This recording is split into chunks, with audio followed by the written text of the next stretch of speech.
Hello, Shrimati प्रतिभा सुरेश उर्फ बाळूभाऊ धानोरकर यांचं खासदारपदी निवडून आल्याबद्दल मोठं अभिनंदन. फार मोठ्या मतदारसंघातून या निवडून आलेल्या आहेत. यापूर्वी खासदार बाळूभाऊ हे 23 मे 19 ते 30 मे 23 पर्यंत खासदार काँग्रेसचे होते. 30 मेला त्यांचं निधन झालं चंद्रपूर लोकसभा मतदारसंघातून. त्यानंतर ह्या प्रतिभाताई धानोरकर यांना पुन्हा चंद्रपूरमधून तिकीट दिलं. त्या वरोऱ्याच्या आमदार होत्या. त्यांचा जन्म 9 जानेवारीला झाला. वरोरा जिल्हा चंद्रपूर येथे झाला आणि त्यांना 2 मुलं असून 12वी पास व BA भाग 1 2004 साली त्यांनी लोकमान्य टिळक कॉलेज वणी येथे शिकल्या.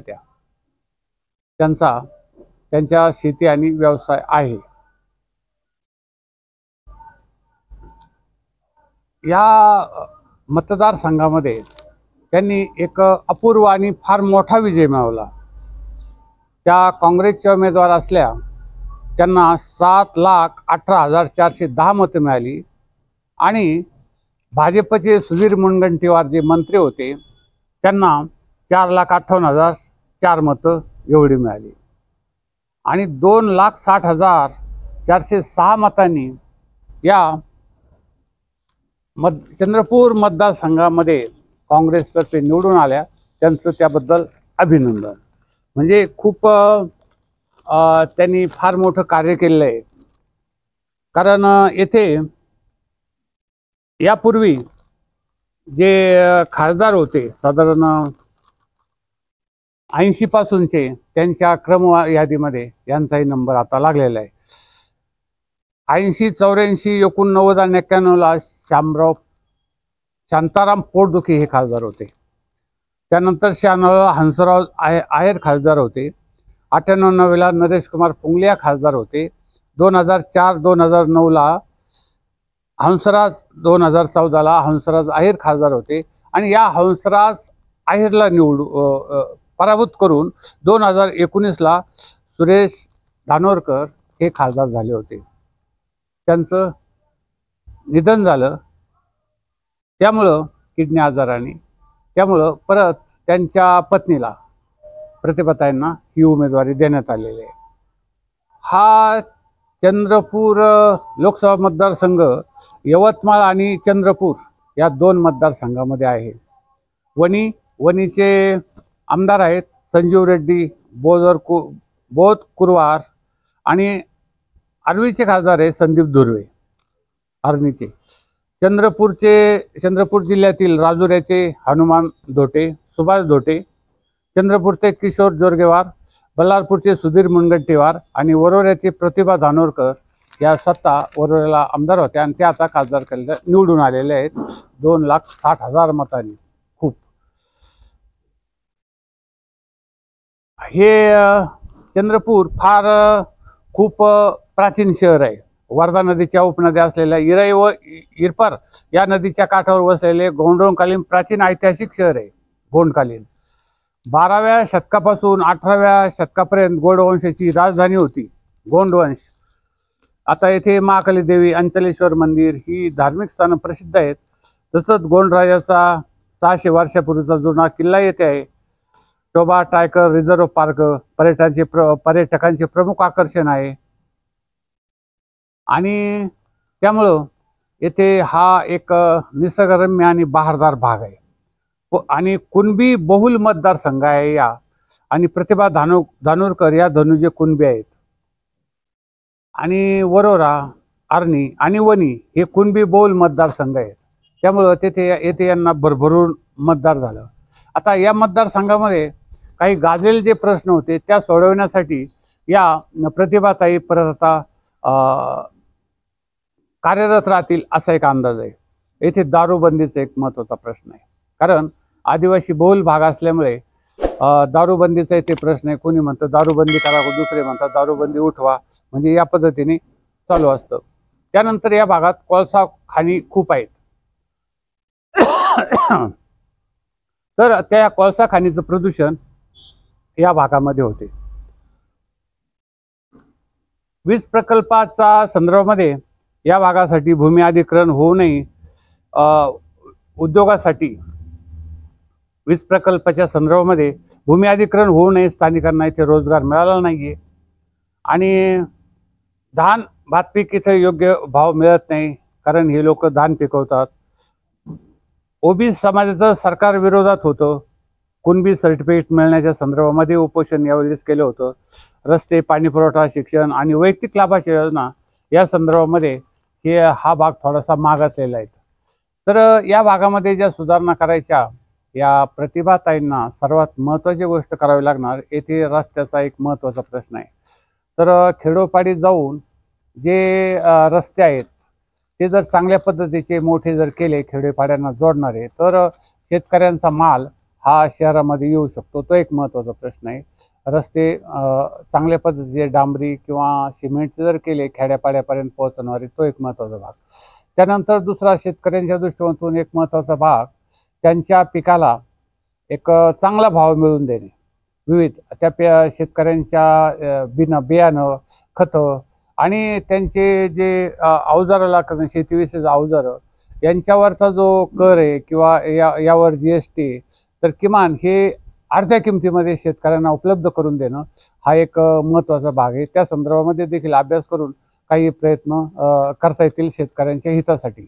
म्हणजे शेतकऱ्यांचं पीक वाढीसाठी चांगल्या पद्धतीचं बियाणं घेणे, त्यांना पाणी पुरवठा विविध प्रकारे कशा पद्धतीने सिंचन योजना करता येईल तो प्रयत्न करणे, तो एक भाग यामध्ये आहे.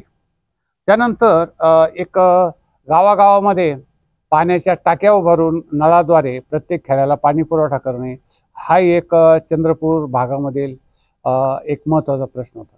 या चंद्रपूरमध्ये साधारणतः ज्यावेळेस यशोधरा बजाज या आमदार होत्या, नंतर खासदार झाल्या की काय, पण त्यांच्याशी थोडासा आम्ही मुलाखत घेतली होती त्यांची, आणि त्या संदर्भामध्ये चंद्रपूरचा विकास करण्यासाठी त्यांनी बरेचसे काही प्रश्न सांगितले होते आणि त्या योजना सांगितल्या होत्या. त्या प्रत्यक्षात आतापर्यंत काही अंमलात आल्यात, काही अंमलात आलेलं नाही. तर त्या दृष्टिकोनातून हा एक महत्त्वाचा प्रश्न आहे. त्यानंतर या भागामध्ये लोकांना रोजगार नाही. रोजगार मिळण्यासाठी धान्यावर प्रक्रिया करणारे जे उद्योग येतील, की धानावर खूप प्रकारचे, त्यामधून तुम्हाला विविध प्रकारच्या ज्या प्रक्रिया उद्योग, धान्यावर, भातावर किंवा धानावर प्रक्रिया उद्योग करायचे, तर ते तुम्हाला करण्यासाठी प्रयत्न करता येतील. म्हणजे तो एक महत्त्वाचा प्रश्न आहे. गावोगाव पाण्याच्या टाक्या बांधून नळाद्वारे पाणी, चांगले रस्ते, त्यानंतर लोकांचे जीवनमान उंचावण्यासाठी किंवा राहणीमानाचा स्तर उंचावण्यासाठी काही प्रयत्न केले गेले पाहिजे. त्यानंतर काही लोकांच्या, शेतकऱ्यांच्या, सर्वसामान्य जनतेच्या वैयक्तिक लाभाच्या योजना आहेत, की निराधार अनुदान योजना, पेन्शन अनुदान योजना किंवा इतर उज्ज्वला गॅस योजना वगैरे, कुणाला विधवा सहानुभूती योजना, इतर अनुदानाच्या ज्या योजना आहेत की सरकार सर्वसामान्य माणसाला सर्व प्रकारे मदत करतं, किंवा एक अल्पभूधारकाच्या योजना, किंवा पांढरे रेशन कार्ड असलेल्या ज्या लोक आहेत, वयोवृद्ध लोक आहेत, त्यांना दारिद्र्य रेषेखालील लोकांना धान्य मिळवून देण्या किंवा एकंदरीत त्यांना निवृत्तीवेतन मिळवून देण्याची योजना. तर या योजना आमदारांच्या साह्याने किंवा आपले तुमचे जे प्रशासन यांच्या साह्याने गावोगावी सर्वे करून केल्या तर लोकांचं जीवनमान सुधारू शकतं. लोक उपाशी राहू शकणार नाहीत. म्हणजे असं, कारण जे संकट शेतकऱ्यावर अतिवृष्टीचं संकट आहे आणि अवर्षणाचंही संकट आहे. म्हणजे दोन्ही बाजूनी शेतकरी हा एक कात्रीत सापडलेला असतो. इतका चांगला नयनरम्य आणि निसर्गरम्य परिसर असून येथे पर्यटकांना आकर्षित करण्यासाठी देखील काही भाग आहेत आणि ते देखील चांगल्या पद्धतीने त्यामध्ये सुधारणा केली, डेव्हलप केले, तर ते इथे येऊ शकतात आणि लोकांना येथील रोजगार पैसा मिळू शकतो. तो एक भाग यामध्ये. आता कोळसा खाणीचं प्रदूषण कमी करण्यासाठी काही एक महत्त्वाचे प्रयत्न केले गेले पाहिजे. त्या लोकांना त्यांचे जे कामं करतात त्यांचं जे पगार आहेत ते देखील वाढवले पाहिजे, त्यांचे मजुरी वाढवली पाहिजे.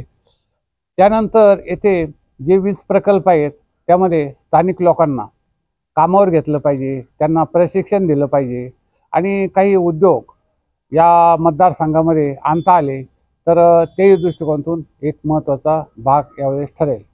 कारण आता देशामध्ये लाट जी आली ती भाजपची जरी असली तरी प्रत्यक्ष वस्तुस्थिती हे राज्य काँग्रेसचं आहे. काँग्रेस या किंवा इंडिया आघाडीच्या लोकांनी चांगल्या जागा मिळवलेल्या आहेत आणि भाजपला नितीश कुमार आणि चंद्रबाबू नायडू यांच्या सहकार्याने सरकार चालवलं लागत आहे. म्हणजे भाजप थोडा थोडा कमी होत चाललेला आहे आणि काँग्रेसची वृद्धी होत आहे.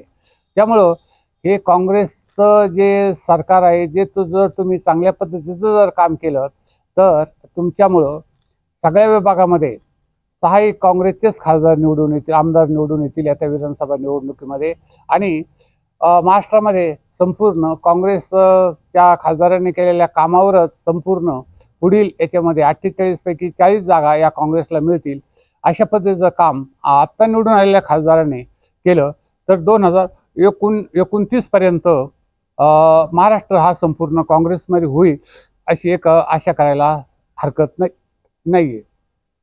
अर्थात तुम्हाला या प्रतिभाताईंना तसा लोकसभेचा आणि विधानसभेचा खूप अनुभव आहे. त्यामध्ये त्यांनी विविध प्रकारे काही योजना राबवलेल्या आहेत, काही कामं केलेली आहेत. परंतु त्या योजना किंवा ती कामं आणि अधिक सर्वे करून लोकांचं कल्याण कसं होईल या संदर्भातली कामं सर्वात जास्त केली गेली पाहिजेत. कारण आता थोडे परिश्रम जास्त करायला पाहिजेत. कारण हे सरकार कधीही अविश्वास या सरकारवर येऊ शकतो आणि परत तुम्हाला एक मंत्रिपदाची संधीही मिळू शकेल. अशा पद्धतीचा एक भाग आहे काँग्रेसच्या दृष्टिकोनातून जर काम केलं तुम्ही चांगल्या पद्धतीचं. आणि चंद्रपूर हे संपूर्ण एक तुम्हाला जर सांगितलं तर एक सर्वात महत्त्वाचं गोष्ट आहे की ती महाराष्ट्राचं शेवटचं टोक आहे. आणि एक म्हण सुद्धा आहे, चांद्यापासून बांद्यापर्यंत. आता बांदा हा कोल्हापूरच्या पुढे आहे आणि चांदा म्हणजे चंद्रपूर, त्याचंच नाव चांदाच होतं पण आता चंद्रपूर झालं. तर हे चांद्यापासून बांद्यापर्यंत महाराष्ट्र आहे. तेव्हा तुम्ही आघाडीवर राहून चांगल्या पद्धतीचं काम करावं प्रतिभाताईंनी, हे एक यामधून सर्वसामान्य जनतेचं मत आहे. आता हे काम करण्यासाठी तुम्हाला 6 मतदारसंघामध्ये आपापली कार्यालय निर्माण करावे लागतील. तिथे लोकांना भेटलं पाहिजे. एक मध्यवर्ती कार्यालयामध्ये लोक तुम्हाला सहज भेटू शकतील, त्यांच्या अडचणी तक्रारी मांडू शकतील. अशा पद्धतीचं काम तुम्हाला तुमच्या कार्यालयामध्ये तुमचे जे PA 2-3 असतात त्यांना 24 तास 12 तास तिथं सकाळी 8 ते संध्याकाळी 8 पर्यंत उभं राहून शेतकऱ्याचे प्रश्न सोडवण्याचं काम, सर्वसामान्य जनतेचे प्रश्न सोडवण्याचं काम करणं हे अगत्याचं आहे. कारण हा भाग हा थोडासा दुर्लक्षित मागासवर्गीय परंतु निसर्गरम्य आणि अतिशय सच्चा भाग आहे.